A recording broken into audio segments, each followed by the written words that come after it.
在地狱中看不清苍穹野，一瞬间如释之末，约定无需狂野，这一念信仰。 Halo guys, selamat datang di kanal Yokbe Cerita. Pertama disclaimer dulu, semua di sini dalam bentuk spoiler atau hanya berdasarkan light novel. Yok mari dengarkan.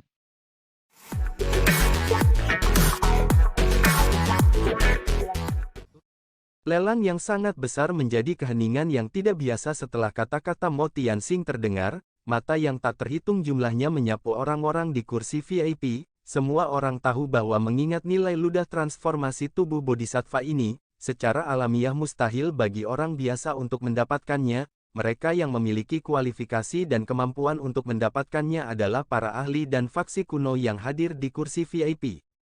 Anehnya, kursi VIP sunyi, bahkan faksi besar itu, yang siap membuat masalah lebih awal, tidak membuka mulut mereka dengan panik. Sebaliknya, tubuh mereka bersandar dengan lembut ke sandaran kursi mereka saat jari-jari mereka dengan lembut mengetuk lengan kursi mereka. Mereka tidak membuka mulut untuk mengatakan apapun.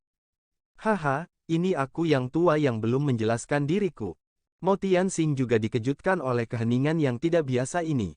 Dengan segera, dia tampak telah pulih saat dia dengan lembut tertawa dan berkata, "Karena air liur transformasi tubuh bodhisattva ini terlalu berharga, metode pelelangan juga akan sedikit berbeda. Selanjutnya, saya ingin mengundang teman-teman yang tertarik untuk memasuki tahap lelang sendirian dan mengambil item yang ingin mereka gunakan sebagai ganti saya yang lama untuk melihatnya. Setelah itu, diriku yang dulu akan menyelesaikan transaksi ini dengan orang yang telah mengambil item dengan nilai terbesar." Cukup banyak orang yang tercengang ketika mendengar kata-kata Mo Tianxing.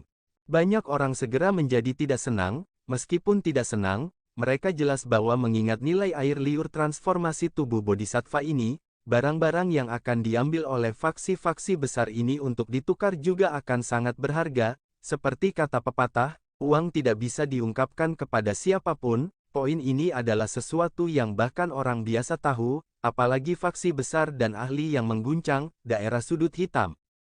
Xiao Yan juga terkejut dengan aturan ini, namun, dia pulih dengan cepat dan mengangguk. Dengan cara ini, dia bisa menyelamatkan beberapa masalah. Lagi pula, jika sesuatu yang diambil seseorang begitu berharga sehingga orang-orang di samping mereka mulai mendambakannya, itu mungkin akan menarik cukup banyak masalah yang tidak perlu. Orang-orang yang memiliki pemikiran serupa dengan Xiao Yan, mengungkapkan ekspresi yang lebih santai di wajah mereka. Mereka mengangguk setelah kata-kata Mo Tianxing terdengar. Mo Tianxing melirik suasana yang sedikit rileks. Baru saat itulah dia tersenyum samar, tangannya tiba-tiba bergerak dan lingkaran cahaya di sekitar panggung pelelangan tiba-tiba menjadi lebih padat. Dengan bertambahnya kerapatan warna, situasi di dalam panggung menjadi semakin kabur. Pada akhirnya, seseorang tidak bisa melihat apapun di atas panggung. Tawa keras dan jelas Mo Tianxing ditransmisikan saat tahap pelelangan ditutupi oleh pilar cahaya yang padat. Semuanya, saya pikir Anda harus bisa yakin sekarang, kan? Jika demikian, silakan mulai menawar. Bagaimanapun, setiap orang harus mengikuti aturan. Cukup masuk sendiri, jangan masuk berkelompok. Tentu saja, saya pikir semua orang tidak perlu khawatir bahwa saya yang dulu akan mengacau di depan semua orang. Cukup banyak orang yang tersenyum tipis ketika mendengar kata-kata Mo Tianxing ini. Jika Black Emperor Sekte berani mengacau di tempat seperti ini, kemungkinan mereka tidak ingin terus berkerumun di wilayah Black Corner. Beberapa faksi yang duduk memiliki latar belakang yang tidak lebih lemah dari Sekte Kaisar Hitam. Jika yang terakhir mengganggu mereka, Sekte Kaisar Hitam hanya bisa dihancurkan jika mereka semua membentuk aliansi. Seorang pria parubaya di kursi VIP memimpin untuk berdiri tidak lama setelah kata-kata Mo Tianxing terdengar. Wajahnya dipenuhi dengan panas yang membara saat tubuhnya bergerak dan bergegas ke depan. Akhirnya, dia masuk ke pilar cahaya. Xiao Yan, yang berada di bawah jubah hitam, tidak bisa menahan diri untuk tidak bermain dengan cincin penyimpanan di jarinya saat dia melihat pria parubaya itu menghilang ke dalam pilar cahaya. Dia telah menghabiskan semua usahanya untuk mempersiapkan air liur transformasi tubuh bodhisattva ini, namun, dia tidak tahu apakah kekayaannya akan dapat diperoleh dari tangan begitu banyak ahli yang jelas telah datang. Kenapa aku tidak masuk nanti? Dokter peri kecil di sisinya tiba-tiba berbisik kepada Xiao Yan, dia merajut alisnya sambil menatap pilar cahaya yang lebat.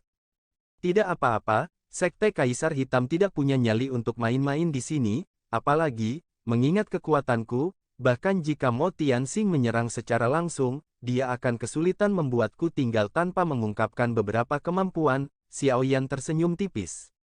Dia secara alami tahu apa yang dikhawatirkan dokter peri kecil, namun, selama Mo Tianxing agak rasional, dia tidak akan melakukan tindakan bodoh di depan mata banyak orang. Dokter peri kecil hanya bisa menganggukkan kepalanya saat melihat kegigihan Xiao Yan. Dia dengan lembut berkata, "Kalau begitu, kami akan melakukan apa yang kamu katakan, namun, Anda harus ingat bahwa saya akan memaksa masuk jika Anda tidak keluar dalam 5 menit." Xiao Yan terkejut sebelum dia segera tersenyum dan mengangguk.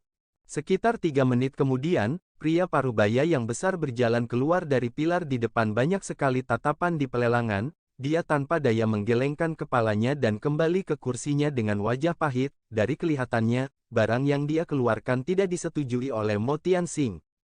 Orang-orang di kursi VIP yang merasakan ketidakpastian di dalam hati akhirnya melepaskannya setelah melihat orang pertama berhasil keluar. Selanjutnya, seorang lelaki tua berpakaian kuning dengan ekspresi bayangan dengan cepat berdiri dan bergegas ke pilar cahaya.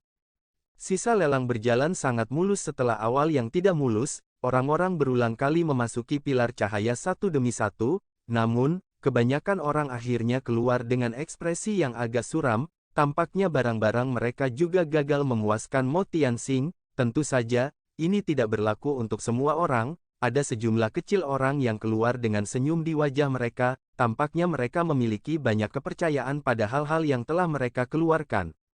Xiao Yan tidak terburu-buru memasuki pilar cahaya. Sebaliknya, dia diam-diam duduk di kursinya dan menyaksikan kemajuan acara tersebut.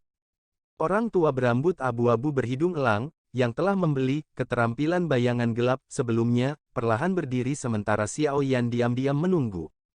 Hati Xiao Yan sedikit gemetar saat melihat orang tua itu bertindak. Yang terakhir adalah salah satu dari sedikit orang di tempat pelelangan yang tidak bisa dia lihat. Oleh karena itu, hatinya secara otomatis mengklasifikasikannya di antara pesaing terbesarnya.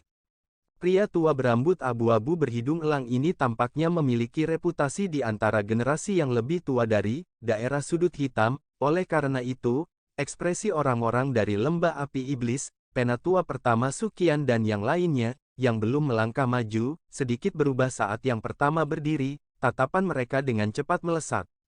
Orang tua berhidung elang tidak peduli dengan tatapan sekitarnya, tubuhnya bergetar dan dia menghilang dari tempat itu dengan cara seperti hantu. Kecepatan ini menyebabkan mata Xiao Yan menyusut. Pada saat ini, dia yakin bahwa lelaki tua ini, yang auranya berbeda dari Douzong biasa, pasti adalah seorang elit Douzong.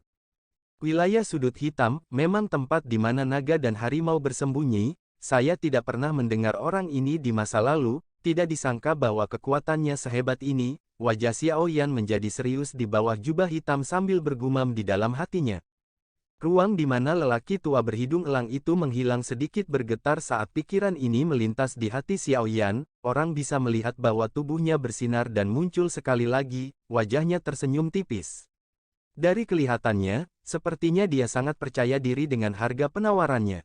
Setelah berkedip dan kembali, lelaki tua berhidung elang itu terus mengabaikan tatapan sekitarnya saat dia kembali ke kursinya. Setelah itu, dia menutup matanya untuk memulihkan diri.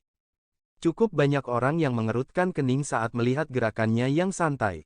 Penatua pertama Fang Yan dari Demon Flame Valley akhirnya berdiri setelah giliran pria tua berhidung elang misterius ini. Wajahnya membawa senyuman saat dia perlahan keluar sesaat setelah memasuki pilar cahaya. Dari kelihatannya, dia sepertinya juga membawa harta karun sejati. Xiao Yan mempelajari Fang Yan dengan ekspresi acuh tak acuh saat yang terakhir kembali ke kursinya. Dia baru saja akan berdiri ketika dia melihat Xiao Li, di kejauhan, berdiri di hadapannya. Setelah itu, tubuh yang terakhir bergerak dan dia bergegas ke pilar cahaya. Xiao Yan langsung tertegun saat melihat pemandangan ini. Tujuan dari Xiao Gate kali ini juga adalah air liur transformasi tubuh bodhisattva. Namun, mengingat dasar gerbang Xiao, bagaimana ia bisa mengeluarkan sesuatu yang menarik minat Mo Tianxing? Mata Xiaoyan tiba-tiba melirik penatua pertama Suqian saat keraguan ini melintas di hatinya, dia segera menganggukkan kepalanya, setelah tiba-tiba mengerti. Xiao Li berjalan keluar setelah memasuki pilar cahaya selama 3-4 menit, penampilannya tidak menunjukkan ekspresi pahit atau terlalu banyak senyuman, tampaknya Black Emperor Sekte tidak mengevaluasi hal yang telah mereka keluarkan dengan sangat tinggi. Xiaoyan perlahan berdiri saat pikiran ini melintas di hatinya. Menjadi target yang selalu diperhatikan, tindakan Xiaoyan secara alami menarik banyak tatapan yang berisi berbagai ekspresi. Tatapan ini secara alami bukanlah sesuatu yang membuat Xiaoyan merasa terganggu, tubuhnya bergerak dan dia dengan lembut melayang di udara sebelum mendarat di pilar cahaya. Cahaya intens saat tubuh Xiaoyan memasuki pilar cahaya menyebabkan matanya menyipit sebelum dia membukanya dengan hati-hati beberapa saat kemudian. Dia secara kebetulan melihat Mo Tianxing tersenyum di atas panggung pelelangan, ada seorang pria tua berwajah merah di belakang yang terakhir, dia adalah Qisan, yang memiliki konflik dengan Xiaoyan. Haha, Mr. Yan Xiao, aku yang dulu akhirnya menunggumu untuk melangkah maju, Mo Tianxing tersenyum saat berbicara, dia mempelajari Xiaoyan, tatapan yang biasa dia lihat pada yang terakhir tidak berbeda dengan tatapan yang biasa dia lihat pada seekor kambing gemuk besar. Xiaoyan diam-diam dan dingin menertawakan mata Mo Tianxing, tatapannya segera beralih ke kotak kristal di samping tanpa menarik perhatian, kejutan berkedip di matanya ketika dia melihat cairan kental di dalamnya, ia tampaknya memiliki kekuatan hidup sendiri, dia bergumam, apakah ini air liur transformasi tubuh Bodhisattva? Haha, ini air liur transformasi tubuh Bodhisattva, Sekte Kaisar Hitamku tidak berani membuat tiruan dari benda ini, Mo Tianxing tersenyum dan mengangguk. Dia segera tertawa, bolehkah saya tahu apa yang akan Pak Yan Xiao gunakan untuk menukar air liur transformasi tubuh Bodhisattva ini? Xiaoyan menarik pandangannya, dia merenung sejenak di bawah tatapan Mo Tianxing yang agak panas. Dengan jentikan jarinya, botol giok putih muncul di tangannya, ada pil obat besar seukuran mata naga yang sebagian terlihat di botol giok. Ini adalah pil obat tingkat 6 kelas atas, Zongbrea King Pill. Saya pikir pemimpin sekte itu Mo telah mendengarnya, saya tidak akan mengatakan apa-apa lagi tentang efeknya. Xiaoyan menjentikkan jarinya dan botol giok perlahan terbang ke arah Mo Tianxing sementara Xiaoyan berbicara. Zongbrea King Pill, Mo Tianxing dan Qisan di belakangnya gemetar saat mendengar nama ini, sukacita yang sulit disembunyikan segera muncul di mata mereka.